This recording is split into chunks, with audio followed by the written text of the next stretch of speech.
omaly ny androany satria nahoana manjaka ny jadona eto amintsika manjaka tanteraka ny jadona tsy afaka maneho hevitra ny tsy mitovy hevitra amin'ny fitondrana tsy afaka mitaraina tsy afaka mikikika tsy afaka mijoro mba hore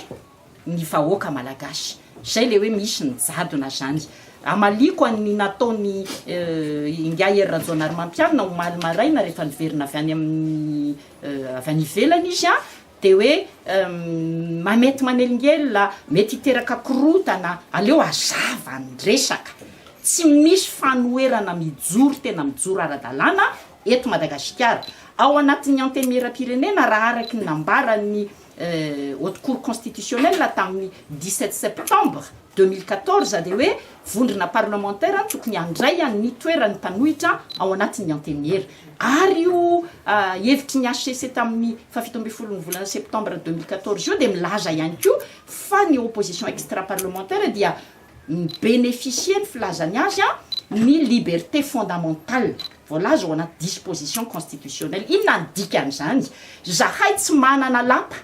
iresahanay aty ivelany fa izahay mila sehatra afahanay manabe ny vahoaka mifampiresaka amin'izy ireo mampiaina izany demokrasia izany zay no anantitra teranay androany tsy hiteraka resabe tsony hoe tarika olona hoe ny andalambe na de lazaiko tsy ampiambambana aza fa any amin'ny tany tena demokratika rehefa maneho hevitra ny olona makeny andalambe ary ny asa mpitandro filaminana mandamina ny encadré an'izany fetiketsehana filaminana ataon'ny olona manakambara mandeha ny anarabe zany fa tsy mamoritra an'izany akory tsy misambotra tsy manakorotana tsy mandefa bombe lacrymogène tsy manaparitaka tsy zay ny asa mpitandro filaminana ka mba tsy aberesaka eto amintsika de tsotra ny sosikevitray ary atodika manokana ny amin'ny filoham-pirenena Rajaonary Mampianina sy ny miara-mitantana amin'ny ao zany hoe ny TIM ny HVM dia tsotra ny anay sokafy ary avereno amin'ny malagasy ny kianjan'ny demokrasia ho an'ny renivohitry ny tanàna ny renivohitry Madagasikara fa tokony hisy koa kianjan'ny demokrasia sehatra ahafahan'ny mpiray-tanindrazana rehetra maneho hevitra any amin'ny faritra samihafa any tsy izay mpanohitra ihany ange mila an'izany malagasy rehetra na mpivavaka izy na ina mila manana toerana ahafahany mitaiza sy mizara hevitra amin'ny vahoaka ka vereno miverina tsy hatra tanteraka ny fitakinay hatramin'izay ary voarakitra eo anatin'ny charte de l'opposition ny amin'ny kianjan'ny demokrasia etsy Ambohijatovo na izy na izy fiarahamonim-pirenena te hifampitaiza te hitaiza te hizara hevitra amin'ny vahoaka tsy angazety sy amina ainao manjery taky zao fotsiny famba mivantana araky ny hoe demokrasia mivantana hiara hitaky ny amikafana ny kianjan'ny demokrasia io isika mba ahafahany rehetra misitraka an'izany atao hoe fahalalahana fototra tsisy korotana ary eto de milaza mazava zay ary ty de mahakasika le resaka fampihavanana raha hitarafatsika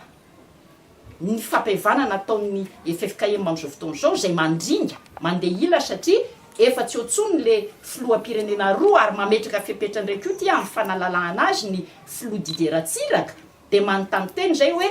fandaninandro ary fandanimbola tsy amin'ny antony amin'ny zavatra tian'le FFKM atao raha toka ampiasaina ho herim-pamiretana ny mpitandro ny filaminana zay mariana eto fa tandroka ary mivozona ary natao hiary ny olona sy ny fananany lasa fitaovana politika eo ampelatana mpitondra amoretana anaovana raha-matahora ny malagasy manakambara kanefa tsisy mpiaino atao fitaovana politika ireo mpitandro filaminan'ireo de sanatry ny vava ve ao anatin'ity fampihavanam-pirenena ity de ho atao fitaovana ihany koa ireo ray aman-dreny ampanareo ka ametrahana paikady anovana fotsiny lalam-pandrenana iverenana indray amina lalam-pandrenana azo ny filoha ankehitriny hiakanjona satria tia aminetsaka fanolotokana izy de arak'izany na ny mpitandro filaminana na ny mpitondra fivavahana zay loloavintsika tapony lohantsika de lasa fitaovana politika amin'izao fotoana zao zay le ambaranay hoe le fomba fanao politika mihitsy no mamoetra sy mamofady ary ilaina hovaina eto amin'ity tanindrazantsika ity torak'izany ihany koa ianareo mpanao gazety sady mandray fampihavanana no mandray demokrasia ka penambavy ianareo amin'ny endriny rehetra na tsy mivantana ary nandalo tamin'ity fitondrana 4e république ty zany fanagadrana mpanao gazety zany nandalo voa tsy ela akory ny fiatsona mpanao gazety gidragidra makasika ny asa fanaovan-gazety tsy avelanao malalaka ny asanareo ianareo kanefa amin'ny tany tena démocratique zany asa fanaovan-gazety zany mpanao gazety zany ataontsika hoe 4e pouvoir tokony tsisy zavatra miafina aminareo tokony isy mangarahara ho lazainareo satria manabe ny malagasy ihany koa nareo zay ny mampiaina ny demokrasia eny ka tsy misy zany sanatria ianareo mpanao gazety koa ampiasana ny raha matahora mba hahatonga anareo iendany na omba na hemitra amin'ny asa fanaovan-gazetinareo de zay koa zany mampanohitra anay de misaotra be dehibe ny mpanao gazety manao ny asa ny ara-dalàna tsy mihemitra tsy matahotra na eo arany raha matahora sy ny tsindry isan-karazany fitondrana malemy no mampiasa hery mampiasa violence ary zany ny fitondrana misy eto amin'izao fotoana izao osa malemy satria nahoana satria tsy anana ny malagasy zay mifidy azy zay napindrana fahefana azy fitokisana intsony misy antsana lehibe ataoko hoe fossé na abîme eo amin'ny mpitondra ankehitriny sy ireo miara-mitantana aminy sy ny vahoaka malagasy mandeha ila toy ny kirarony be mina ny firenetsika ankehitriny ka ny mpitondra mivety ny mety zao mandeha zao nefa tsisy vahaolana na iray ara makasika ny fiainam-bahoaka raha tsy tarafitsika amin'ny resaka traboina fotsiny ny fomba ny tantanana n'ireny loza voajanahary reny tsy niomana hitondra firenena ny mpitondra ankehitriny ary noho izany antony fahalemeny zany de manao amboletra mametraka jadona ahafahana mitazona ny vahoaka ao anaty ororo ka zany ny toerinay amin'izao fotoana izao zany ny lazanay sy hijoronay hoe tokony apetraka mazava tsara ny fitsipy-dalao eto amin'ity firenena ity ny anay de efa voarakitra ao anatin'ny charte de l'opposition ka melo lalana n'izany rehetrarehetra zany ny tena fampievana-pirenena le tena fampievana-pirenena zany de mitaky rafitra manana maizy azy araky ny nambara ny filoza Zafy Albert mitaky rafitra zany CNR na inona zay atao anarany tsy olana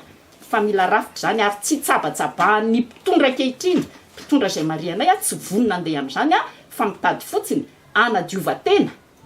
ary mitady anamafiorina fa efanolotokana fa ny fampievana-pirenena tena izy takinina ray aman-dreny Zafy Albert ary apetraka Andriamatoa Andry Rajoelina dia ny fametrahana rafitra tena maleo tena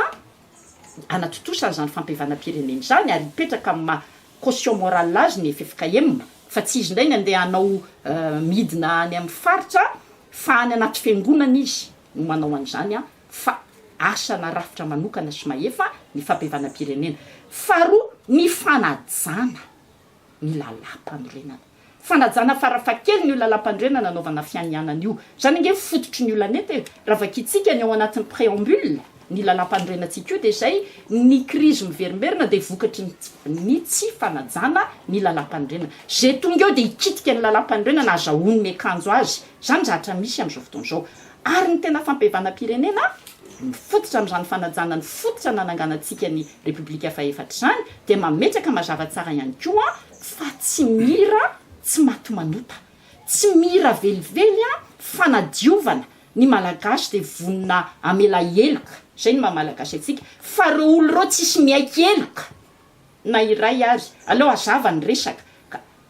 amaranako an'iny resaka fampievana-pirenena iny de zao zahay dia manoana ary mampahery ny filoza Zafy Albert sy ny filoha Andry Nirina Rajoelina ary Andriamatoa Didier Ratsiraka tokony hazava kokoa ny position ny makasika ny fampievana-pirenena io ary lavinay ny fampiasana ny ray aman-dreny FFKM ho fitaovana politika eto amin'ity tandrasantsika ity veriasina tanteraka ny finoana kristianina raha ohatra ka lasanatry ny vava voaviravira ny politika ny ray aman-dreny am-panahy farany makasika an'izay ihany de hoy zahay hoe tsy misy fanoerana eto Madagasikara tanolotra de misy matosa mijoro ohatr'izao fa ny fanoerana de tsy misy nanao antsoavy zay ho an'ireo solombavam-bahoaka vondrona parlementaire ao anatin'ny anteniera zay manakina mafy tokoa ny fitondrana misy ankehitriny manao kritika amin'ny dénoncé ozy ny fitenitsika amin'ny teny frantsay fa tsy mbola nametraka fomba fiasa na fomba fijery mahitsy amin'ny hoe hitambatra mitsangana toy ny olona iray manoloana izao fitondrana izao tonga angamba ny fotoana tsy tokony hiambaamba tsontsika fa apetraka amin'izay le ataontsika hoe eroa eto amin'ny firenena na bipolarisation de la vie politique iza no mitondra Rajonary Mampianina sy ny HVM Ngara Valomanana miverina ao anatin'ny fitondrana ankehitriny miaraka amin'ny team ao anatin'ny PMP manohana zao fitondrana mampahory ny vahoaka malagasy zao. Iza no tsy mitovy hevitra amin'izany. Misy hono zany alliance d'Ambodivony zany manao fanakianana mavaivay mikasika ny fitondrana tsy efa tonga ve zao fotoana hijoroana amin'izay anambarana ny hery amin'ny vahoaka tsisy piaina tsisy piraharaha ary matsiary tena ho kambotya manoloana ny jadona miverina tanteraka eto amin'ny firenentsika ankehitriny. Avereno amin'ny malagasy nde tsika hiaritaky famerenana ny kianjan'ny demokrasia io afatsika rehetra manao hevitra maneho hevitra ampilaminana tsy misy korotana ary manao antsoavo manao antsoavo amin'ny mpitandro filaminana ianareo de tandroka ary mivozona natao hiaro ny fananana sy ny ainy malagasy fa tsy natao anompo fitondrana. Aiza tao fitaovana politika aiza manaiky ho erim-pamiretana tsony oka tsy ho samatsamah ny hevitra politika ny folo alina malagasy fa hijoro amin'ny ma dernier rempart de la république azy. Oka ny ray aman-dreny ny fiangonana tsy sanatria ho fitaovana politika araky ny lazaiko teo ka amantsika fa efanolotokana na anao fanadiovana olona ao anatin'ny saritsarina fampiavana-pirenena. Oka ianareo mpanao gazety tsy anaiky ny raha matahora ary ijery tokoa sy hitatitra ny kitso-po ny marary ny vahoaka ny hevitra mpanohitra ary farany ho an'ny communauté internationale ny fitondrana misy ankehitriny zay toananareo dia jadona. Rehefa tsisy fanoherana eto Madagasikara dia jadona zany misy tsy amoray ny mpitondra HVM Rajonary Mampianina team sy Ravalomanana ankehitriny ny fisiny zany tena fanoherana zany fa fanamby apetrakay amin'ny mpitondra sakafo ny kianjan'ny demokrasia ahafahanay mametraka ny lanja ny fanoherana eto Madagasikara. Zay zany amin'ny ankapobeny zatra tiana resahana farany angamba satria ho apetraka reo le fanontaniana mahakasika ny haute cour constitutionnelle sy ny communal. Zao ny hevitray mahitsy be ny HCC tompoko de androm-panjakana sampona mbola mitsampy ny isan'ireo mpikambana ao anatin'ny HCC ireo. Ny HCC tompoko dia caisse de résonance na la voix de 100 mètres ny tenenako azy antichambre ny fitondrana misy ankehitriny. Rehefa miteny ny filoham-pirenena hoe zao atao dia namarinina ny tsy fanajana ny lalam-pandrena natao amin'ny andininy fa 450 sy 270 tamina nendrena ny prime ministre voalohany sy faharoany ty 4e république ity. Satria zay mety amin'ny filoham-pirenena zay nampindramitsika ny fahefatsika. Rehefa niteny ndray ny filoham-pirenena mahakasika an'le paikady zarazara ao anjakana ny renivohitry ny firenena de Antananarivo zany tao anatin'le sata manokana satria ny hetsika ny mpiasa amin'ny commune satria tsy nanaiky mihitsy ary tsy nanaiky lembenana ny solombavam-bahoaka voafidy teto Antananarivo satria nikasa hetsika mahery ny vahoaka an'Antananarivo amin'izany fizarazarana azy zany de nanome latsaka mibaiko atao vitsy mifanaraka amin'ny lalam-pandrenana io nivezivezy nandaninandro nandanina volam-bahoaka ny ino ty anarany teo ny session extraordinaire tao amin'ny antenera-pirenena laniny solombavam-bahoaka ndray le volavolan-dalàna mahakasika ny sata manokana amin'ny fiainan'Antananarivo de zatra mahagaga mamoaka avindray ny HCC de milaza hoe reto de araky ny lalam-pandrenana ary ny andininy fahefatra zay nabe resaka indrindra tao amin'ny antenera-pirenena mampitoetra ny ahiatsevanana amin'ny zarazara anjakana no tsy manaraka ny lalam-pandrenana. Inona ny tiana atao eto? Zay eto de manambara tsy ampiambambana fa tsy maty voalavo kibo ny ministre ny intérieur ny gouvernement ary ny fitondrana mihitsy satria tsy tanteraka le zarazara anjakana de mitoy izy io. Ary zao zany ny fandehany de mbola hiverina ndray ao anatin'ny antenera-pirenena ny ady hevitra. Inona ny aorianan'izay